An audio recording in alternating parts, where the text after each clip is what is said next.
नमस्कार, मैं हूं मनोज वर्मा और आप देख रहे हैं अटेंशन। और अटेंशन में आज बात होगी जंगल बना जंजाल। जी हां, मोहन सरकार के वन मंत्री रामनिवास रावत के विजयपुर विधानसभा उपचुनाव हारने के बाद अटकलों का दौर शुरू हो गया है। अब रावत की जगह यानी वन मंत्री का पद किसे मिलेगा, इसको लेकर कई नामों की चर्चा भी हो गई है। तो कई विधायकों ने बड़े नेताओं से मेल मुलाकात करना शुरू कर दिया है। कुल मिलाकर कहें तो वन मंत्री बनने के लिए लॉबिंग शुरू हो गई है। लेकिन सवाल ये है कि बीजेपी के लिए वन मंत्री चुनना कितना आसान होगा। क्या किसी नाराज नेता को पद देकर संतुष्ट किया जाएगा, या जो मंत्रिमंडल में मौजूदा सदस्य हैं उनमें से किसी की लॉटरी खुलेगी? आज चर्चा इन्हीं सवालों के आसपास, लेकिन पहले रिपोर्ट देखिए।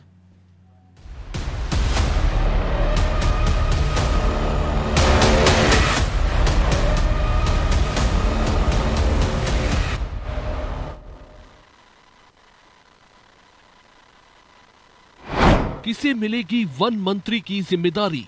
बीजेपी नेताओं में उम्मीद जागी। रामनिवास रावत की हार के बाद प्रदेश का वन मंत्री कौन बनेगा, इसको लेकर अटकलों का दौर शुरू हो गया है। जल्द ही मोहन कैबिनेट का विस्तार होगा या फिर वर्तमान में किसी मंत्री को अतिरिक्त प्रभार सौंप दिया जाएगा, ये भी सवाल उठ रहे हैं।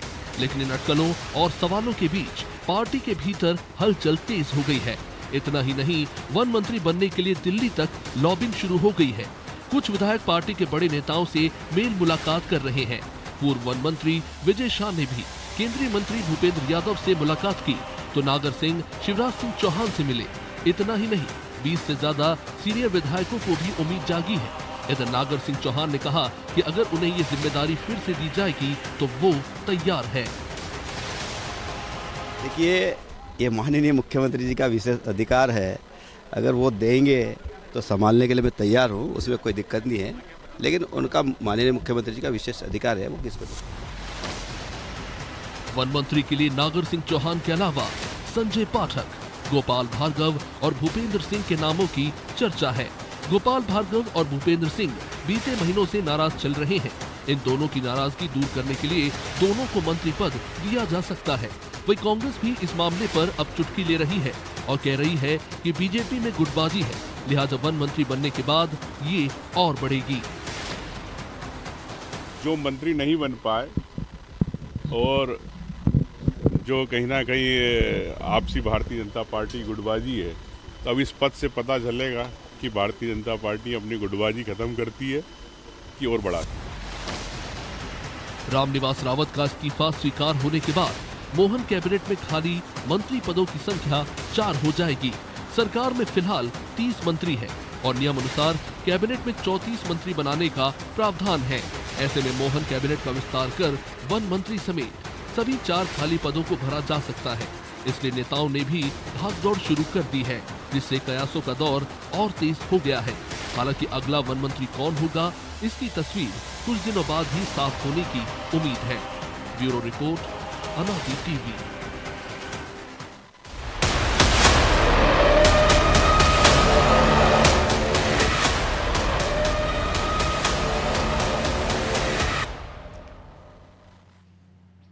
तो इसी पर चर्चा करने के लिए हमारे साथ जुड़ गए हैं वरिष्ठ पत्रकार सुरेश शर्मा और हमारे सहयोगी ब्रजेश चौक से।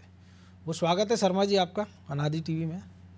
और सवाल ये नहीं कि रामनिवास रावत का विभाग किसे मिलेगा, सवाल ये है कि सबको वन विभाग ही क्यों चाहिए। क्योंकि जब जो विभाग दिया जाता है तो वो कहते हैं ये तो हमारा दायित्व है, उसको बड़े अच्छे से निभाएंगे। और जब कहा जाता है कि मलाईदार विभाग मिल रहे हैं तो कहते हैं नहीं साहब, हम कोई मलाईदार नहीं, हम तो सारे विभाग एक जैसे हैं।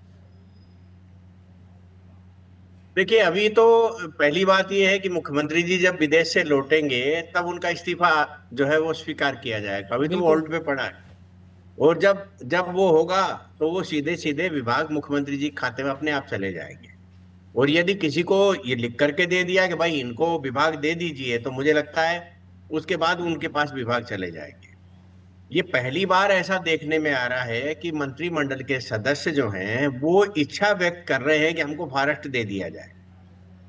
भाई ऐसा क्या है उसमें? ये बात सही है कि मलाईदार विभागों में फॉरेस्ट माना जाता है और उनके वन के अधिकारी भी काफी समृद्ध है और बहुत बहुत बांटने वाले रहते हैं। जी, बड़ी चर्चा हम लोगों ने सुनी है खूब। मध्य प्रदेश भी बड़ा समृद्ध इस मामले में, और उसके अधिकारी वन अधिकारी भी। हाँ, और बीच बीच में जो घनत्व है वो भी कमजोर पड़ जाता है इन्हीं के चक्करों के अंदर कि भाई कितना जो है क्षेत्रफल है, लेकिन घनत्व के हिसाब से वो उतना क्षेत्रफल नहीं बन पाता क्योंकि बीच बीच के गायब हो जाते हैं। तो ये सारी चीजें हैं। अच्छा, कई तो विधायक भी ऐसे हैं जिनके बरसों बरसानुगत परंपरानुगत जो है उनका वन काटने का काम चलता है। जल जंगल जमीन तीनों से जुड़े हैं। जुड़े हैं, सब सब जो अधिकांश लोग जुड़े हैं, नहीं तो फिर कैसे चलेगा। तो ये बड़ी बात है। लेकिन मुझे ये लग रहा है मनोज जी कि मुख्यमंत्री जी आने के बाद जो है 6 महीने तो रामनिवास रावत को और बढ़ाया जा सकता है। इस्तीफा दिया क्या हो गया भाई, बिना बिना विभाग के बिना एमएलए के भी तो 6 महीने रख सकते हैं ना। तो मुझे लगता है कि कोई कोई निर्णय लेना पड़ेगा। और नरेंद्र सिंह उपलब्धि जी भी का उनके खाते में कि पहली बार 10 हाथी मर गए हैं, 13 बाघ मर गए हैं, 2 चीते के बच्चे मर गए हैं। ये तमाम नहीं, सारी उपलब्धि भी है। गायब भी हो गए, आपको हाँ, ये भी जानकारी हो। बिल्कुल। क्योंकि 4 पहले बताए थे कि 4 बच्चे पैदा हुए हैं, बाद में 2 मर गए, तो बोलने का साहब 2 ही हुए थे। तो बड़ी बड़ी योजनाएं उनकी चल रही हैं, वो तो खैर ठीक है अपनी जगह। लेकिन मुझे ये लग रहा है कि इसके ऊपर बहुत ज्यादा जो है आपसी मतभेद नहीं होंगे, क्योंकि इस समय जो हाईकमान का प्रेशर है, क्योंकि हाईकमान जब भी सशक्त होता है गुटबाजी अपने आप कम हो जाती है।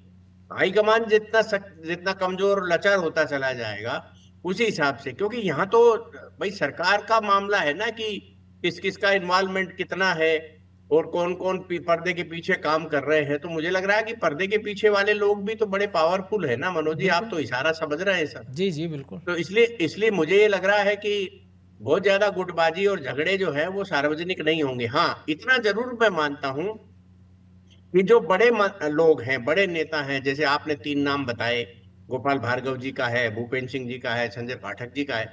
और संजय पाठक जी तो कल कार्यक्रम में हमने देखा था बड़े निराश भाव से पहुंचे थे वो, क्योंकि उनको भाई पार्टी बदल करके कोई व्यक्ति आया है तो कम से कम उसको इतना तो, और बहुत पैसे वाला आदमी है ऐसा जानकारी में आता है हमको बार बार कि भाई संजय नहीं, वो पाठक तो जी के चुनाव पास आयोग तो को उनके हलफनामे कह रहे हैं, आपको हमको कहने की जरूरत ही नहीं है। हाँ, तो इसलिए इसलिए जो है यदि मान लो बहुत पैसे वाले लोगों को भी मंत्री नहीं बनाया जाएगा तो फिर किसको बनाया जाए। तो मुझे लगता है कि इन तीनों के बारे में भी विचार हो सकता है यदि मंत्रिमंडल में कहीं न कहीं विस्तार जैसी संभावनाएं बनी तो। अब पहले पर मुख्यमंत्री जी को आने दीजिए, फिर आगे की बातें सोचेंगे अपन। जी, तो वही दिक्कत है ब्रजेश जी, क्योंकि एक ये जो कहावत है कि जंगल में मोर नाचा किसने देखा, शायद इसीलिए सबको जंगल महकमा चाहिए। जो शर्मा जी ने भी इशारा किया कि हम देखते हैं बुरहानपुर खंडवा में रातों रात कई हेक्टेयर जंगल कट जाता है। अभी एक नया प्रपोजल आ गया है कि साहब जो है 5000 पेड़ काट दिए जाएं बीच में से, ताकि एक जंगल की आग दूसरे जंगल तक ना पहुंच पाए, फैल ना पाए। माने बड़े इनोवेटिव अधिकारी हैं, और इतने इनोवेशन करने वाले जब अधिकारी होंगे तो फिर उनका मंत्री भी वैसे ही चाहिए। और जो पुराने अनुभवी हैं वो भी अपनी राय व्यक्त कर रहे हैं, और जो पुराने अनुभवी रहे हैं उमंग सिंगार, वो भी कह रहे हैं कि भैया जंगल महकमे में बहुत टेक्नोलॉजी की ज़रूरत होती है, बहुत दावपेच वाला आदमी चाहिए होता है, बहुत जंगल के ज्ञान वाला आदमी चाहिए होता है। क्योंकि 15 महीने में जो ज्ञान उनको अर्जित हुआ है, और जो विधानसभा में उन्होंने फिर बताया था उनके अधिकारियों के माध्यम से या खुद ने, कि जो जंगल में पौधे लगाए थे तो बोले खरगोश खा गए थे, जंगली सूअर खा गया था, और गड्ढे जो है वो आंधी तूफान से भर गए थे। तो इतने ज्ञान वाला उस समकक्ष ज्ञान का तो आदमी चाहिए कम से कम। निश्चित तौर पर मनोज जी, जंगल महकमा महत्वपूर्ण तो है पर्यावरण की दृष्टि से भी देखो, लेकिन जंगल में होता क्या है उसका ज़्यादा आम लोगों पर फर्क नहीं पड़ता है, या ज़्यादा वो चर्चा में नहीं आता। या तो तब जब गांव विस्थापित कर रहे हो आप, तब ज़्यादा चर्चा में आता है कि लोग सीधे प्रभावित हो रहे हों, नहीं तो जंगल में आप क्या कर रहे हो कुछ ज़्यादा देखता नहीं। हमने तो देखा है पहले के पूर्व मंत्री को कि वो जंगल में किस तरह से चिकन बना रहे थे, खूब वायरल हुआ था। तो जंगल में ये सब काम चलते रहते हैं, जंगल इसलिए जंगल में आनंद करने की कोशिश सब कर रहे हैं। लेकिन ना मुझे लगता है कि मनोज जी, मंत्रिमंडल विस्तार करके कोई जोखिम नहीं उठाने वाली सरकार, नए फिर से विवाद खड़े नहीं करना चाहती, जिनको मौका नहीं मिलेगा पद खाली रखकर ही वो संतुष्ट रहेगी, कि मतलब लोगों को आशा बनी रहे कि ये सरकार हमें कभी मौका मिल ही जाएगा, आगे विस्तार होगा तो। अभी तत्काल विस्तार करके एक नया विवाद खड़ा नहीं करना चाहेगी सरकार। रही बात कि जो नागर सिंह चौहान कह रहे हैं कि साहब वो देंगे तो मुख्यमंत्री का विशेषाधिकार है, वो देंगे तो हम ले लेंगे, देखिए तो वो तो है ही ना। तो ऐसी लग रही है कि जैसे जेब में उनके आदेश ही रखा हुआ, हाँ। औपचारिक घोषणा बाकी है। वो इसलिए खुशी लग रही है उनको लग रहा है कि पहला अधिकार उन्हीं का है, कि वो यदि उन्होंने छोड़ा था रामनिवास रावत के लिए तो पहला हक उन्हीं का है, प्राथमिकता उन्हीं को दी जाएगी यदि इस विभाग में। लेकिन जिस तरह से जब उन्होंने पद छोड़ा था मनोज जी, या उनसे विभाग लिया गया था, छुड़वाया गया था, जिस तरह से उन्होंने तेवर दिखाए थे, लगता मुझे माइनस मार्किंग वो वहीं कर गए। उस समय शांत होते, अच्छा बयान देते कि जो पार्टी का निर्णय है, जो सरकार का निर्णय है, तो मुझे लगता है उनके चांसेस ज़्यादा बढ़ जाते। लेकिन उस तरह जब उन्होंने कहा कि मैं अपनी पत्नी से भी इस्तीफा दिला दूंगा, मैं भी इस्तीफा दे दूंगा, तो बीजेपी में इन सब चीज़ों को मायने रखता है। आज यदि आप उस आधार पर उनको देंगे तो कहीं ना कहीं ये लगेगा कि देखिए ब्लैकमेलिंग भी चलती है। और मुझे जो शर्मा जी कह रहे हैं कि जब हाईकमान इतना स्ट्रांग होता है तब वो इन सब चीज़ों की परवाह नहीं करता, और मुझे नहीं लगता कि उनको ये विभाग मिलने वाला है। दूसरे दावेदार जिनकी मैं बात कर रहा था चिकन पार्टी की, वो भी दावेदार हैं क्योंकि पहले भी रह चुके हैं वो उस विभाग में।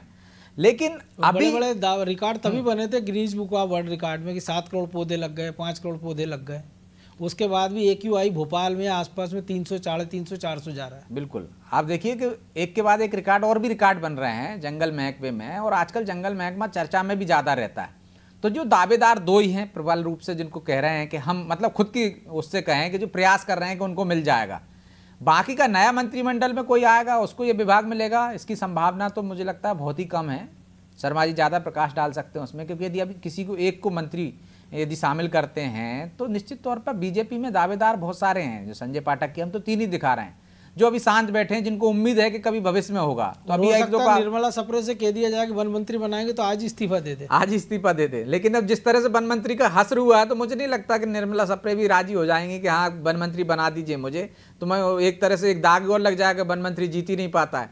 तो ये मुश्किल भी है ना, कांग्रेस अभी जोश में है, और बीजेपी को यदि ये लग रहा होता है इतना आसान है बीना जीतना, मुझे लगता है मनोज जी, तो वो पहले ही इस्तीफा दिला चुके होते और इनसे साथ ही चुनाव करा लिए जाते। अब निर्मला सप्रे का मामला तो ऐसे ही अटका रहेगा, कोर्ट उसमें कुछ फैसला लेगी नहीं, विधानसभा अध्यक्ष लेंगे नहीं। हमने इससे पहले भी देखा है, चाहे वो बीजेपी का शासन हो चाहे कांग्रेस का शासन हो, दिनेश अहिरवार हैं, नारायण त्रिपाठी हैं, इधर हम देखें तो शरद कोल हैं, और आप देखिए कि वो तो थे ही सचिन बिरला, लंबी फहरिस्त है। तो ये चलता रहेगा। और इस निर्मला सप्रे के मामले में ये जरूर है कि वो उनके पास समय ज़्यादा है, मतलब विधानसभा का कार्यकाल ज़्यादा है, बाकी के लोगों के लिए कम था ऐसा। बिल्कुल, उनके पास कम से कम 4 साल का वक्त है, 4 साल का वक्त है, तो इसलिए उस पर चर्चा ज़्यादा हो रही है। और कांग्रेस चाहती है कि हाँ इस्तीफा हो जाए तो कुछ उनका मनोबल है। तो कांग्रेस तो क्या सपने देख रही है कि मंत्रिमंडल से जो उमंग सिंगार कह रहे हैं कि पता चल जाएगा कि बीजेपी अपनी गुटबाजी साथ पाती है कि नहीं साथ पाती है। हालांकि उनकी गुटबाजी, वो खुद ही गुटबाजी का एक हिस्सा बने हुए हैं। वो अपने घर तो देख लें पहले कि जीतू पटवारी से तालमेल बिठा लें, उनकी गुटबाजी देख रहे हैं जो कि अभी नजर नहीं आ रही है, बीजेपी में इस तरह से नजर आती भी नहीं है। बिल्कुल, तो शर्मा जी नज़र नहीं आती, लेकिन क्या कमलेश शाह एक दावेदार हो सकते हैं? आदिवासी कार्ड भी है, बड़ी उम्मीदों से वो भी आए थे, तो वो तो फिर भी जीत गए बेचारे। रामनिवास रावत तो हार गए मंत्री रहते हुए। और दूसरा कि जो परिस्थितियां हैं जो आपने भी पहले जिक्र किया था कि वाकई एक विस्तार या जो मौजूदा सदस्य हैं उनको दे दिया जाए, या मुख्यमंत्री के पास तमाम सारे विभाग हैं, एक और 7 विभाग उनके पास चला जाए। क्योंकि जनता से सरोकार इसलिए भी आजकल होने लगा है क्योंकि जिस प्रकार से हाईवे हैं, रेल लाइनें डल रही हैं, तो सबसे ज़्यादा दिक्कत होती है वन और पर्यावरण मंत्रालय की अनुमतियों की, कि वो एक ऐसा पेंच फंसा देते हैं। और ये इसलिए भी चर्चित है क्योंकि जो जयंती नटराजन के बारे में प्रधानमंत्री नरेंद्र मोदी ने रैलियों में कहा था कि जयंती टैक्स लगता है, हालांकि ऐसी चर्चा हमारे आई नहीं है अभी, लेकिन बहुत संभव है ये सुनाई दे जाए। देखिए, मुझे नहीं लगता कि जो अमरवाड़ा से जीत के महानुभाव आए हैं शाह जी, उनको कोई मंत्रिमंडल में लिया जाएगा, क्योंकि अभी भी 6 या 7 मंत्री ऐसे हैं जो कांग्रेस से आए थे, अभी एक घट गए ये, तो अभी इतने मंत्री तो हैं। तो आप 34 में से यदि मान लो 7 लेते हैं तो ये जो है आपका 18% का मामला हो जाता है। तो मुझे नहीं लगता कि कोई अब लेगा, और अभी ऐसी परिस्थितियां नहीं है कि उनके साथ अब ये सौदेबाजी होगी, क्योंकि ये दोनों जो है लोकसभा के मामले को लेकर के इनके साथ गेम किया गया था। अब लोकसभा गया निपट, एक को मंत्री बना दिया ज्यादा प्रेशर में, तो उनने जो है भाई नहीं जीत पाए वो, क्योंकि कार्यकर्ता का तो संदेश वो तो गया इतने है उत्साहित थे कि राज्य के मंत्री की जगह राज्य मंत्री की शपथ ले ली थी। हाँ, राज्य के मंत्री वो तो के गायब कर गए। तो एक और मनोज जी आप देख, सोचने वाली बात है कि कार्यकर्ता ने एक बड़ा संदेश दिया है विजयपुर से जी, कि आप जो है इंस्टेंट लीडरशिप की जो हमारी कल्पना है उसको बहुत ज्यादा आप मत बढ़ाइए मध्य प्रदेश में।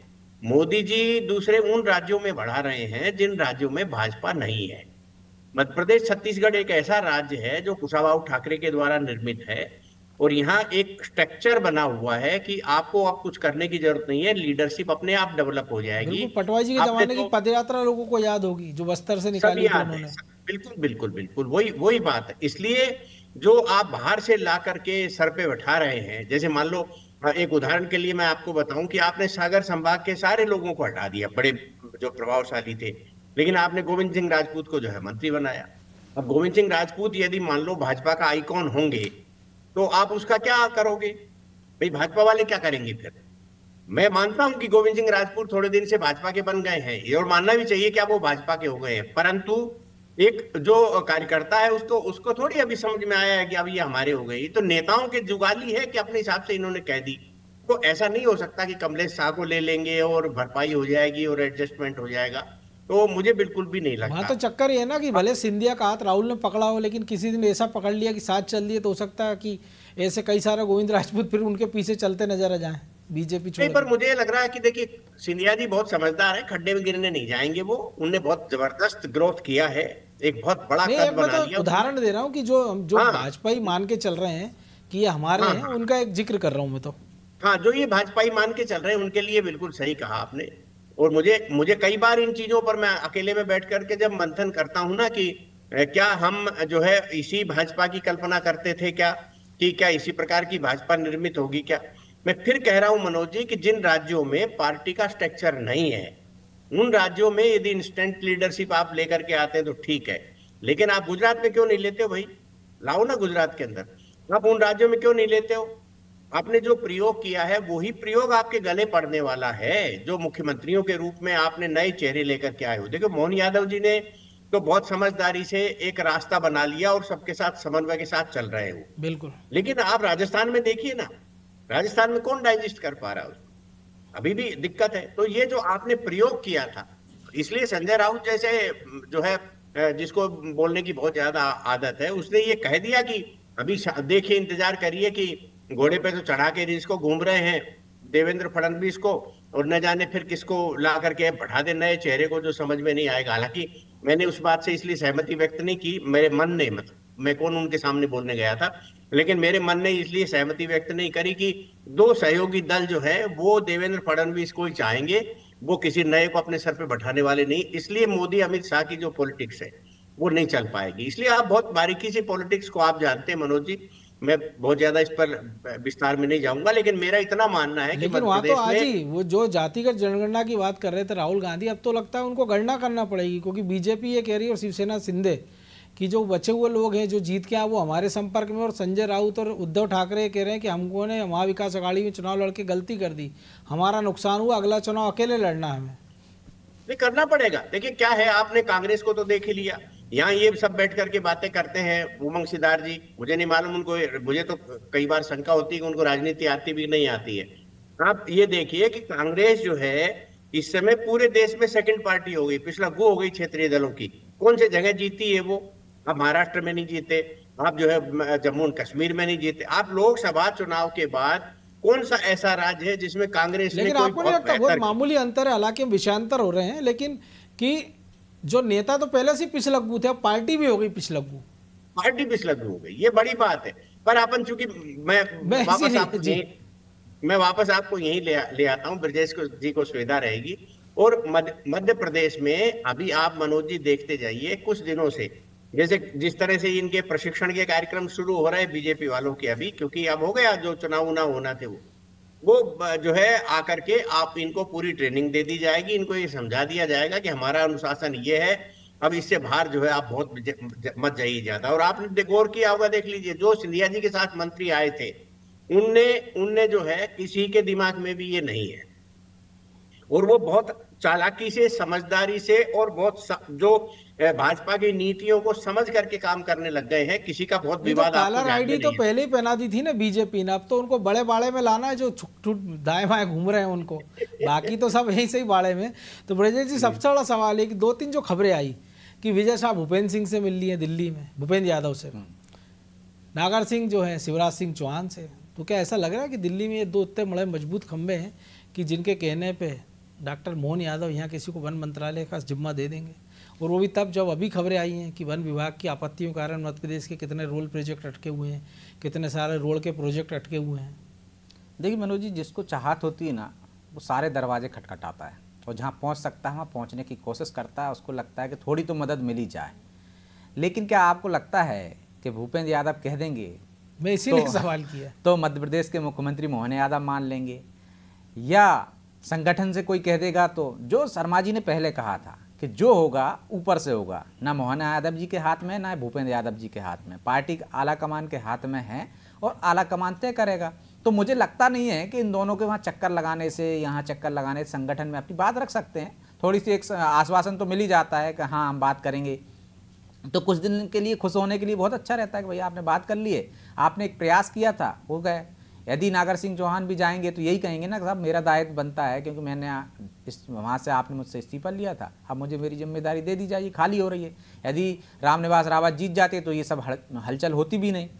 लेकिन जो शर्मा जी ने कहा है, तकनीकी रूप से तो एक तरह से वो सीएम के खाते में चला जाएगा। वो किसी वरिष्ठ मंत्री को भी ये दे सकते हैं जिससे हो हल्ला नहीं होगा, उप मुख्यमंत्रियों के पास जा सकता है या किसी वरिष्ठ कैबिनेट मंत्री को दे सकते हैं, जिससे कि जो विभाग में जो चल रहा है सब कुछ, जो अभी आसान भी नहीं है, ठीक ठाक चल भी नहीं रहा है विभाग में। आप देखिए लगातार जो खबरें आ रही हैं, विभाग का मुखिया तो खुद चुनाव उलझे थे ना 2-3 महीने से, सवाल ये है ना। और इससे पहले भी हमने देखा है कि विभाग की किस तरह की खबरें आ रही, तो विभाग गंभीरता के हिसाब से जिस तरह से मामले अटके हैं चाहे, और हमने देखा है कि सीएम ने कहा, सीएम के कहने के बाद ही आदेश जारी नहीं हुए रातापानी अभ्यारण्य के, तो आप देखिए कि किस तरह से सीएस को फटकार लगाना पड़ी है। तो जंगल महकमे में जंगल राज चल रहा है अभी, क्योंकि मंत्री चुनाव में व्यस्त थे।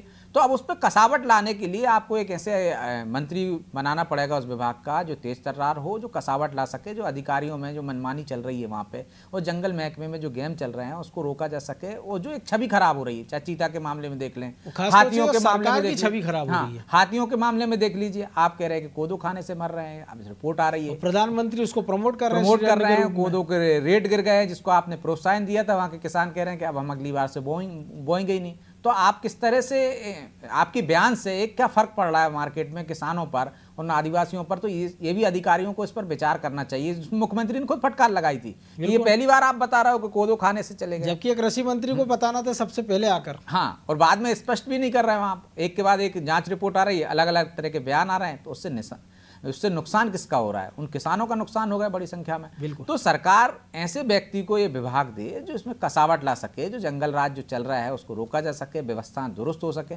मुझे नहीं लगता कि ये दोनों मंत्री जो दावे कर रहे हैं, दोनों में की काबिलियत हमने वन विभाग में देख ली है। एक की काबिलियत में पहले जिक्र कर चुका हूं, दूसरे की भी बहुत सारे ऐसे मामले हैं जिस तरह से यदि वो ठीक ठाक कर रहे होते तो उनको देने की क्या जरूरत थी, वन विभाग छीनने की जरूरत ही नहीं थी। मुख्यमंत्री के पास इतने सारे विभाग दे देते, जल्दी किसी मंत्री से विभाग लिया भी नहीं जाता है। तो बहुत सारे विभाग थे मंत्री में, मुख्यमंत्री तमाम सारे उदाहरण हमारे सामने, और उम्मीद की जाना चाहिए शायद सरकार भी इस पर ध्यान दे रही होगी, मंत्री भी। बहरहाल समय इतना ही था, बहुत धन्यवाद शर्मा जी।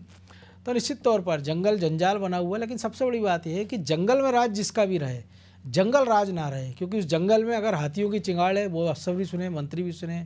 अगर जो शेर मारे जा रहे हैं, उनके गले में फंदे कसे जा रहे हैं, शिकार किए जा रहे हैं, उनकी जो दहाड़ है वो भी सुनाई दे। और जो चीते हैं जिनको बड़ी उम्मीदों से लाया गया था, उनको भी ठीक ठाक तरीके से रखा जाए और उनका कनवा बढ़ता जाए। और रही बात जंगल की, तो वो जंगल भी हम चाहते हैं कि लगातार बढ़ता रहे, क्योंकि मध्य प्रदेश का जो स्थान है जंगल के मामले में 27% फॉरेस्ट कवर एरिया हमारे पास था, जो लगातार घटता जा रहा है। तो जो भी मंत्री आए वो कम से कम सारी चिंताएँ करें। अटेंशन में आज इतना ही, मुझे दीजिए इजाज़त और आप देखते रहिए अनादि टीवी। नमस्कार।